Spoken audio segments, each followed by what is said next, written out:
raison me manque, j'ai prié Dieu dans ma tristesse et je lui ai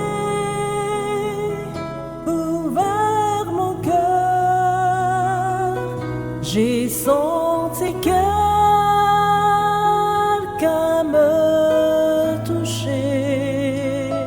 C'était Jésus qui me disait encore un petit peu, juste un petit peu, parce que je viendrai te chercher. Y a un vrai amour, une rivière de paix, y a un ciel qui sera ma maison. Une fois de plus, elle apparaît, ma foi rayonne tel le soleil. Et quand je pense abandonner, Jésus m'appelle et redit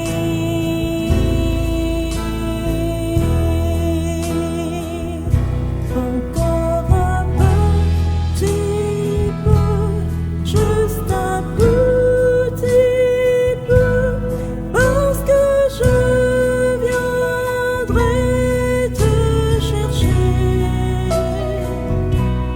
Y a un vrai amour, une rivière de paix, y a un ciel qui sera ma maison. Encore un petit peu, juste un petit peu, parce que je viendrai te chercher. Y a un vrai amour, une rivière de paix.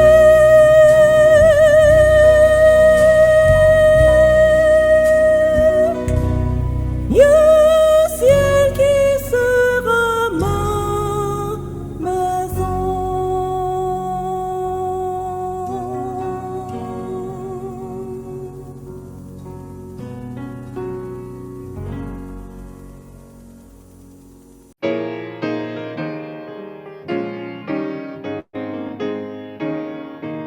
Réjouis-toi, chrétien, voici ton maître, il va guetter son glorieux palais. Toi, messager, ici-bas vont paraître, les préparer le royaume de paix. Ayons grand bientôt dans gloire, notre roi paraîtra des cieux. C'est pour Sion il battait la victoire. Voici le jour, frère, lève les yeux.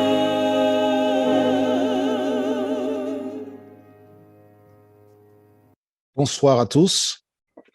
Content de vous retrouver pour ce 9e jour de notre programme, notre période de 10 jours de prière. On a peine à imaginer qu'on soit déjà arrivé à ce stade, puisqu'il nous reste un soir. En tout cas, nous allons conclure demain soir, mais ce soir, nous voulons encore être dans la prière et dans la réflexion spirituelle. Il faut remercier Dieu pour le privilège qu'il nous accorde d'être là ce soir, de participer à ce moment, de prendre le temps, de laisser toute autre chose de côté et de focaliser sur la parole de Dieu, sur la prière, sur cette connexion avec notre Dieu. Je nous invite à vivre ce moment intensément ce soir, puisque nous sommes toujours dans le contexte du message des 3 anges qui nous exhortent à prier. Et ce soir en particulier, nous allons parler de la marque de la bête et de la prière. J'aimerais, en toile de fond de ce premier moment de réflexion, lire avec vous le passage d'Apocalypse 19, les 5 premiers versets. Apocalypse 19, versets 1 à 5. Après cela, j'entendis dans le ciel comme la voix forte d'une grande foule qui disait « Alléluia, le salut, la gloire, l'honneur et la puissance sont à notre Dieu, parce que ses jugements sont véritables et justes, car il a jugé la grande prostituée qui corrompait la terre par son impudicité, et il a vengé sur elle le sang de ses serviteurs répandu par elle. » Ils dirent encore « Alléluia, sa fumée s'élève au siècle des siècles. » Et les 24 vieillards et les 4 êtres vivants se prosternèrent et adorèrent Dieu assis sur le trône en disant « Amen, Alléluia. » Et une voix vint du trône disant « Louez notre Dieu, vous tous qui le servez et qui le craignez, petits et grands. » Quand on entend ces paroles, on se rend compte que le Dieu que nous servons est grand et digne d'être adoré. Et les messages des 3 anges que nous explorons pendant cette période des 10 jours de prière constituent un avertissement pour vous, pour moi, pour nous tous, pour que nous puissions nous rappeler où doit être placée notre allégeance. Le 3e et dernier message des 3 anges est l'un des avertissements les plus solennels des Saintes Écritures. Certaines personnes voudraient ignorer ce message, mais le message du 3e ange révèle des vérités spirituelles qui transforment la vie et qui répondent à nos besoins les plus profonds et qui nous rapprochent de Jésus. Il s'agit donc bien de discerner à travers les messages des anges, des 3 anges de l'Apocalypse, et en particulier du 3e ange, qu'est-ce que Dieu veut nous dire? En quoi est-ce que ce message-là doit révolutionner notre existence, notre expérience de chrétien? L'apôtre Jean, écrit, et nous l'avons lu tout à l'heure, un 3e ange les suivit. Nous sommes toujours dans le cadre de l'Apocalypse et des messages des 3 anges. Donc Jean écrit, un 3e ange les suivit en disant d'une voix forte, « Si quelqu'un adore la bête et son image et reçoit sa marque sur le front ou sur la main, il boira aussi du vin de la colère de Dieu, versé à pleine puissance dans la coupe de sa fureur. Il sera tourmenté dans le feu et le soufre en présence des saints anges et en présence de l'agneau. » Tiré d'Apocalypse 14, versets 9 et 10. Alors, bien entendu, quand on entend cela, il y a certaines personnes qui focalisent pas forcément au bon endroit. C'est quoi la marque de la bête? C'est quoi la bête, etc. Et on se pose beaucoup de questions qui sont légitimes quand on étudie la Bible. Alors, je rappelle que dans le cadre de ces 10 jours de prière, nous mettons l'accent sur la prière dans le contexte des messages des 3 anges. Ce n'est pas un séminaire sur l'Apocalypse que nous faisons et j'espère dans les prochains mois avoir l'occasion de vivre ces moments d'étude de l'Apocalypse avec vous. Ça promet d'être fascinant. Mais dans le cadre de ce que nous faisons ce soir, il s'agit de considérer ce message-là et de se poser les questions par rapport à notre vie de prière. Lorsqu'on reçoit un tel message, et je le rappelle, l'ange qui dit, si quelqu'un adore la bête et son image, reçoit sa marque sur le front, sur la main, il boira du vin de la colère de Dieu. Lorsqu'on entend un message comme celui-ci, on doit pouvoir conclure que c'est un avertissement qui est donné par un Dieu qui nous aime et qui veut par-dessus tout nous sauver et nous accueillir dans son royaume. Dieu aurait pu se désintéresser de la race humaine, parce que l'homme a choisi de pécher et se détourner de Dieu. Mais Dieu aime tellement l'homme qu'il a toujours cette main tendue, cette invitation à venir le rejoindre pour partager l'éternité avec lui. Et même à travers le message que nous entendons du 3e ange, qui nous met en garde contre l'adoration de la bête et de son image, et contre le fait de recevoir la marque de la bête, il y a là, quelque part, un message que nous ne devrions pas rater. Dieu nous aime tellement qu'il nous met en garde contre ce qui va causer notre perte. Remarquez bien que dans le message de l'ange, il est dit ceci. Si quelqu'un fait quoi? Si quelqu'un adore. Vous vous rappelez qu'il y a quelques soirs, nous disions que dans le contexte des messages des trois anges, au cœur même de ces messages, il y a une question d'allégeance et d'adoration.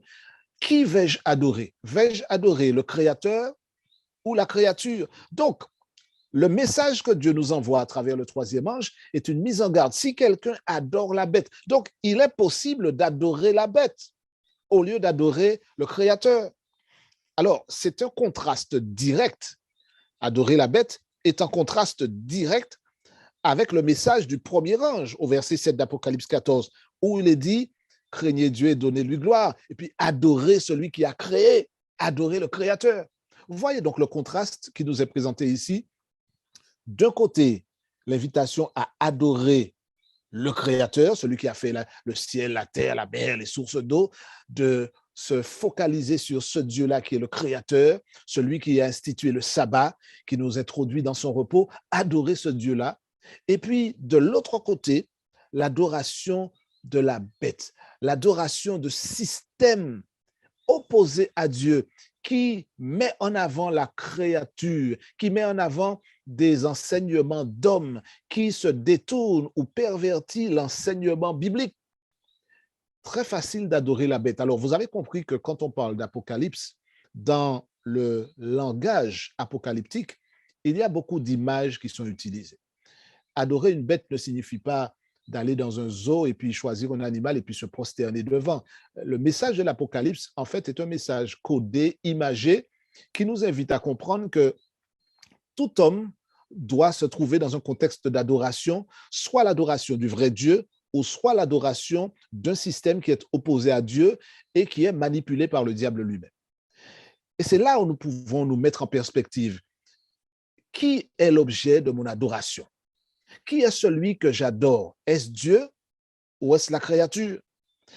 Adorer le Créateur a pour issue, a pour destination, eh bien, l'éternité, la présence de Jésus. En d'autres termes, ceux et celles qui choisissent d'adorer le Créateur, comme Apocalypse 14, verset 7 nous invite à le faire, le message du premier ange, eh bien, cette démarche consistant à adorer le Créateur conduit les fidèles disciples du Christ à répondre à son amour, à se confier dans sa grâce salvatrice, à reconnaître leur indignité, leur impuissance et à compter totalement sur Dieu, à être obéissant à sa parole, pas la parole de l'homme lorsqu'elle contredit la parole de Dieu, à être obéissant à la parole de Dieu, à garder ses commandements.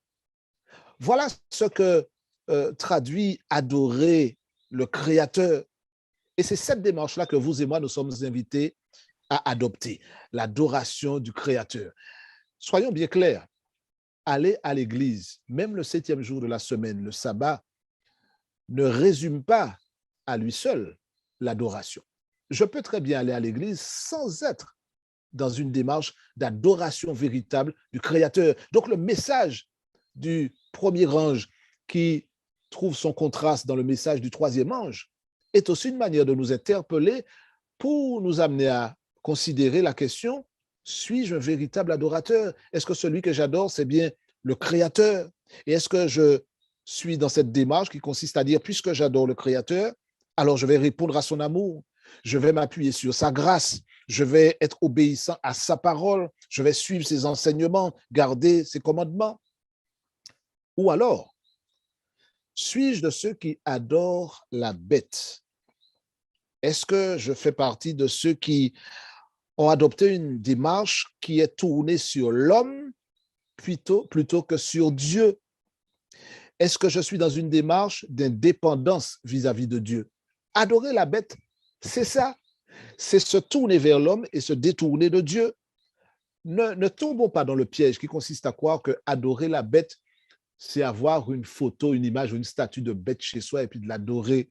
Je peux très bien être bien habillé chaque 7e jour, aller à l'église et ne pas nécessairement être dans cette démarche de dépendance vis-à-vis de Dieu, d'adoration du Dieu véritable. Chacun doit pouvoir s'interroger, se poser la question. Donc, nous sommes invités à rejeter cette invitation de la bête qui consiste à l'adorer en vivant une vie égocentrique, centrée sur nous-mêmes donc, indépendante de Dieu, dans la désobéissance à ses commandements et dans l'adoption d'enseignements d'hommes qui contredisent la révélation biblique. Ceux qui adorent la bête se centrent sur eux-mêmes plutôt que sur Jésus. Comment adopter une telle démarche alors que l'Évangile nous invite à tourner les regards sur Jésus? Jésus n'est-il pas celui qui a dit dans l'Évangile de Jean, au chapitre 15, « Sans moi, vous ne pouvez rien faire. Sans moi, vous ne pouvez rien faire. » Nous avons donc besoin de garder nos regards sur Jésus, de rester concentrés sur lui et de lui permettre de nous guider et de nous conduire jusque dans son royaume. Avant d'avoir notre deuxième temps de prière, j'aimerais poursuivre sur la réflexion que nous avons entamée tout à l'heure. Le message du troisième ange nous met en garde en disant bien que si quelqu'un adore la bête et son image, il reçoit sa marque sur le front ou sur la main.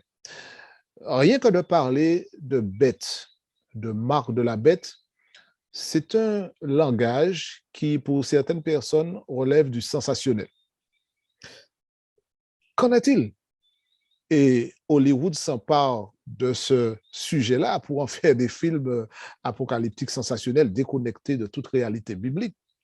Mais pour nous, ce n'est pas un sujet de film, c'est la réalité.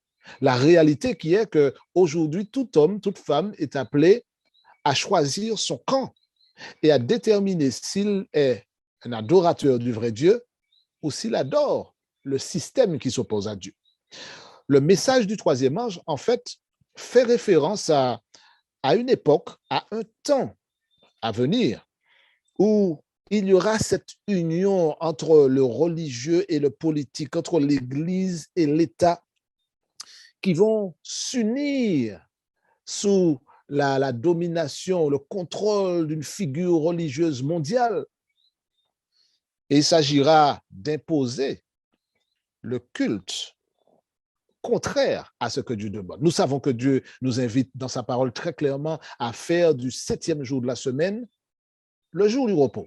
Il a clairement indiqué en terminant la semaine de la création, comme l'indique la Genèse, et il l'a réitéré dans ses commandements, où il nous invite au cœur même des 10 commandements à nous souvenir du jour du repos.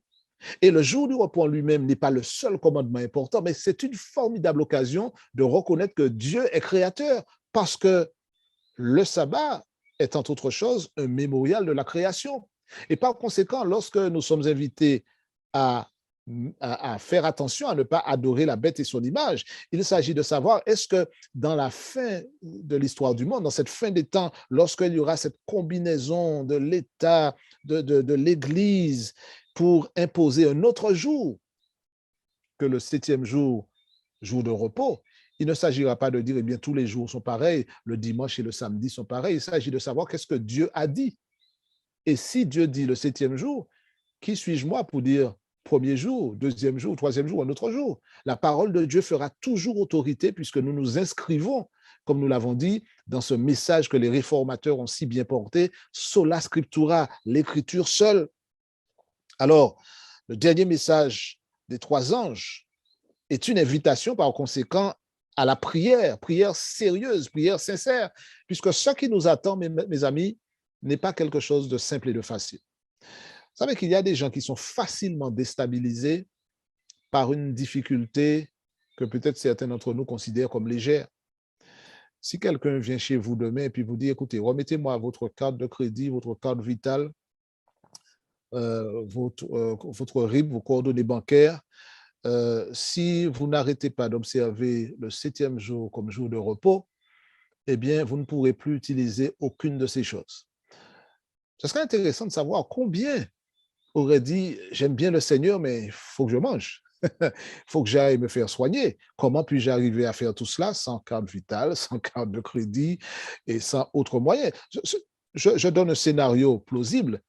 Je ne prophétise pas comment les choses vont se réaliser après. Dieu seul sait sous quelle forme tout cela va se faire. Mais déjà, ça nous donne une indication de est-ce que nous sommes au clair sur qui nous sommes, qui nous adorons et qui est le maître de notre vie?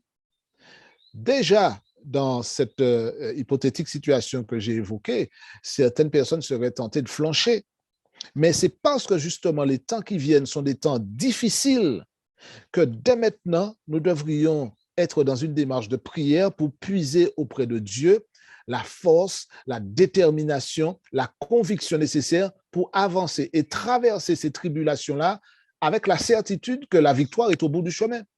Et c'est ça qui est extraordinaire. Le principe de l'antéchrist, c'est quoi? C'est l'orgueil plutôt que l'humilité. C'est exactement ce qui a caractérisé Lucifer. L'orgueil plutôt que l'humilité, le moi plutôt que Dieu, l'exaltation du soi plutôt que le sacrifice de soi-même, plutôt que l'abnégation. Au lieu de se tourner vers Dieu et de faire du bien aux autres, on se tourne vers soi et on donne notre allégeance à une figure ou à un système qui est en opposition avec la parole de Dieu. Et c'est le moment pour nous donc de prier pour que Dieu nous donne la victoire sur le moi, pour qu'il nous permette non pas d'entrer dans cette démarche de l'antéchrist qui est de placer la confiance dans la sagesse humaine plutôt que dans l'inspiration divine des Écritures. Ça, c'est le résultat de notre nature déchue. Et nous avons bien compris que, et je vais reprendre les propos de l'auteur de la ressource qu'on utilise pour ces 10 jours de prière, il n'y a-t-il pas une bête en nous? N'y a-t-il pas une bête qui se cache en nous? Est-ce qu'au fond de nous-mêmes, il n'y a pas cette tendance à dire, Dieu a dit, mais moi, je préfère?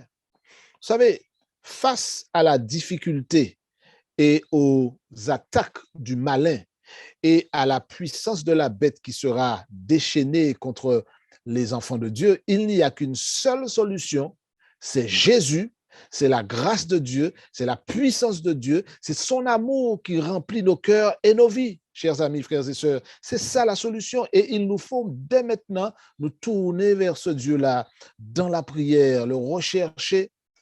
Si notre engagement envers Dieu n'est pas plus fort que l'attrait du monde, comment pourrons-nous espérer résister aux attaques de la bête?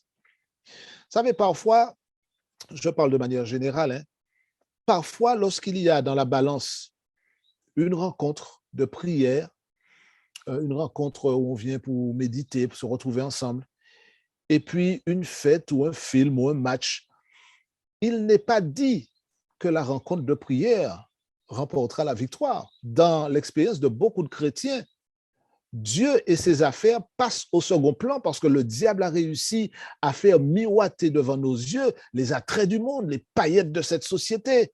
Voilà ce que tu peux avoir. Passe du bon temps. Et le diable s'était vertué à nous donner 1001 divertissements. Vous n'avez pas besoin de sortir de chez vous. Vous pouvez rester dans votre fauteuil et puis voyager. Vous pouvez rester dans votre fauteuil et puis passer votre temps à voir des films.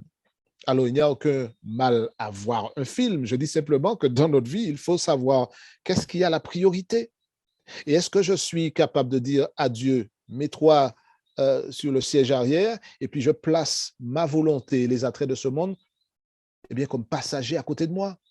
Ce sont des questions qu'il faut se poser. Notre engagement avec Dieu, s'il n'est pas plus fort que les attraits du monde, eh bien, nous serons terrassés et dominés par les principes de la bête aujourd'hui et dans les temps à venir. Il nous faut pouvoir nous positionner maintenant parce que recevoir la marque de la bête, et ne comptez pas sur moi pour vous dire que la marque de la bête, c'est un vaccin, c'est une puce, etc. Ce qui m'importe le plus, c'est de savoir dans notre tête, est-ce que c'est l'Esprit de Dieu qui nous dirige? Est-ce que j'appartiens à Jésus? Et quelle que soit la forme que prendra cette marque, je sais que j'appartiens à Jésus, je lui ai fait allégeance et rien ni personne ne me détournera de cet engagement avec le Seigneur Jésus. C'est ça, chers amis, que nous sommes invités à vivre comme expérience. Si nous ne sommes pas dans cette démarche-là, le diable a suffisamment d'expertise pour faire en sorte que la bête, ce système opposé à Dieu, nous entraîne et nous amène justement à renier Dieu avant même que nous puissions le réaliser. Vous savez, quand on est dans une situation particulière, on a toujours ce réflexe humain d'essayer de s'en sortir par soi-même. Abraham, père de la foi, a raconté un mensonge énorme à propos de sa femme. C'était une manière très biaisée de dire une vérité camouflée, simplement pour s'en sortir. Donc, personne n'est à l'abri de cette chute et notre seule sauvegarde, c'est dans Jésus, dans la présence de Jésus dans nos vies, par la prière. Et c'est pourquoi, je répète, l'avertissement donné contre la marque de la bête dans le message du troisième ange devrait nous pousser à tomber sur nos genoux pour nous soumettre à Jésus-Christ, implorer son esprit de nous purifier complètement de l'intérieur et puis d'accomplir le miracle de la grâce divine dans notre vie. Ce message d'avertissement devrait également nous amener à prier pour nous-mêmes, pour nos familles, pour nos amis, pour nos voisins, pour nos collègues, afin qu'eux aussi aient le cœur ouvert au message de salut proposé par le Christ en cette dernière période de l'histoire du monde. Le message du troisième ange n'est pas un message qui nous invite à avoir peur, mais qui nous met en garde contre ce qui vient et qui devrait nous pousser à nous précipiter dans les bras de Jésus et puis d'attendre patiemment le jour où nous allons nous réjouir avec Christ autour du trône pour toujours, parce que la victoire appartient à Dieu et à tous ceux qui l'adorent en esprit et en vérité. Nous sommes arrivés presque à la fin de notre rencontre de ce soir, mais avant d'avoir notre dernier temps de prière, puisque nous avons un troisième et dernier temps de prière ce soir, je voudrais juste nous rappeler ceci. Nous avons vu le message du troisième ange. Si quelqu'un adore la bête et son image et reçoit sa marque sur le front ou sur la main, il boira du vin de la colère de Dieu. Dieu n'est pas un Dieu méchant. Dieu n'est pas un Dieu tyran. Dieu est un Dieu bon. Dieu est amour. C'est la Bible qui le dit. Il y a cependant des milliers et des millions de personnes autour de nous ici à la Martinique et ailleurs qui sont à la recherche de réponses pour des questionnements qui agitent leur esprit. Il y a des personnes parfois que nous rencontrons, que nous croisons, que nous côtoyons, qui sont attirées par des faux enseignements, par des philosophies particulières, par les idoles de ce temps moderne. Et nous sommes en train de voir se dessiner la manière dont le diable, avec subtilité, avec expertise, arrivera à attirer des gens dans la fausse adoration. Et notre invitation ce soir, c'est non seulement de nous assurer que nous sommes du bon côté, que nous soyons dès maintenant de ceux qui adorent Dieu en esprit et en vérité, mais également de proclamer ce message des trois anges pour que des hommes et des femmes qui sont aspirés par un système qui veut légitimer la désobéissance à Dieu, donner de l'importance à la parole de Dieu au-dessus, la parole des hommes au-dessus de la parole de Dieu, nous avons le devoir de partager avec ces personnes ce message des trois anges qui invite à fuir Babylone, à être mis en garde par l'adoration de la bête, par la réception de la marque de la bête. Au-delà de l'aspect sensationnel que certaines personnes peuvent avoir, la question de la marque de la bête est essentiellement une question d'allégeance, une question d'adoration. Beaucoup de personnes focalisent sur la forme que va prendre ceci. Est-ce que ce sera une puce? Est-ce que ce sera un code barre? On en parlera certainement dans un séminaire que j'aurai avec vous prochainement. Mais focalisons-nous essentiellement sur quel esprit nous dirige, à qui nous appartenons, à qui nous avons fait allégeance, qui est le Dieu que nous adorons. Est-ce que nous sommes des adorateurs qui adorent Dieu en esprit, en vérité? Voilà les questions qui doivent nous animer maintenant. Et puis, rappelons-nous, si ça peut nous servir de réconfort, que lorsque le Seigneur présente le message de l'Apocalypse, il le fait aussi en nous donnant l'assurance que tout cela se termine, toute cette situation apparemment chaotique se termine par la victoire de l'agneau et par la victoire de ses enfants. Et ça, frères et sœurs, c'est quelque chose qui devrait nous réjouir le cœur. Aussi difficile que soient les temps dans lesquels nous vivons, aussi compliqué que sera la période de la fin des temps, eh bien, nous savons que si nous nous accrochons à Jésus, un jour nous serons en présence de l'agneau. Et je vous avoue que j'attends ce moment-là avec impatience. Et c'est ce qui nous permet de dépasser les difficultés du moment. Il y a tellement de choses difficiles, mais gardons les yeux fixés sur cela. Comme un sportif qui a mal aux jambes, qui grimace, qui a peine à trouver son souffle, mais il aperçoit déjà la ligne d'arrivée et il fonce parce qu'il sait qu'il va arriver et il sait que la victoire est au bout de l'effort. Le Seigneur nous a dit, je suis avec vous tous les jours jusqu'à la fin du monde. Il nous accompagnera jusqu'à la victoire finale. Tenons bon, résistons aux attraits du monde, et recevons le sceau de Dieu, recevons son approbation, sa bénédiction, sa grâce, et non pas la marque de la bête qui est le symbole de l'adhésion aux enseignements de la créature plutôt qu'aux enseignements du Créateur.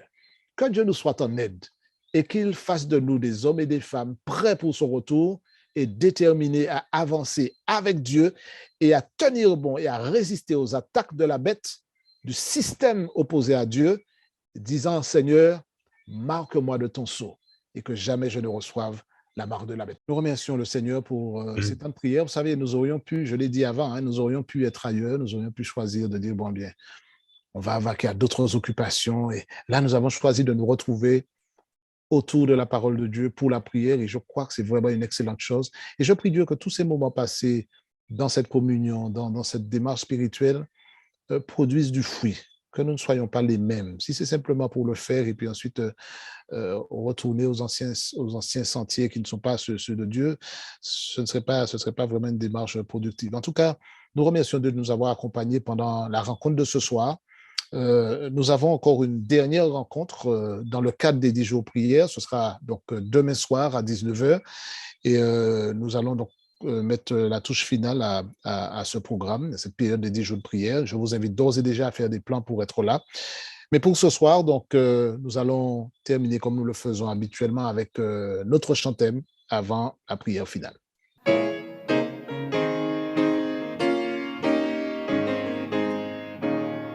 Sauveur du monde, écoute la prière de tes enfants sur le déclin du jour.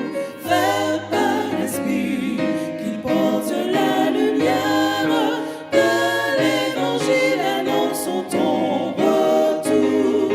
Veille encore bientôt dans la gloire, notre roi paraîtra des cieux.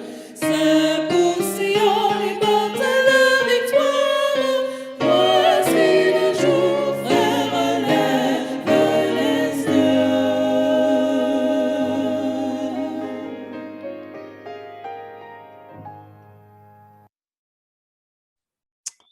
Amen. Nous disons gloire à Dieu. Je suis persuadé que ces moments de prière nous font du bien. Pas vrai, frères et sœurs? Et nous disons merci au Seigneur pour cela. Nous remercions le Seigneur pour le Amen. privilège. Alléluia. Amen. Et nous voulons donc nous séparer avec la prière et demander au Seigneur de nous ramener demain soir, même heure, même adresse, pour que nous puissions encore vivre un moment, même si c'est le dernier dans ce cadre-là, un dernier moment de prière. Nous allons incliner la tête et partir avec la bénédiction du Seigneur. Merci Seigneur de nous avoir parlé ce soir. Merci pour ta parole, merci pour tes promesses, merci pour la parole prophétique et merci surtout pour la promesse de l'effusion de l'Esprit sur ton peuple.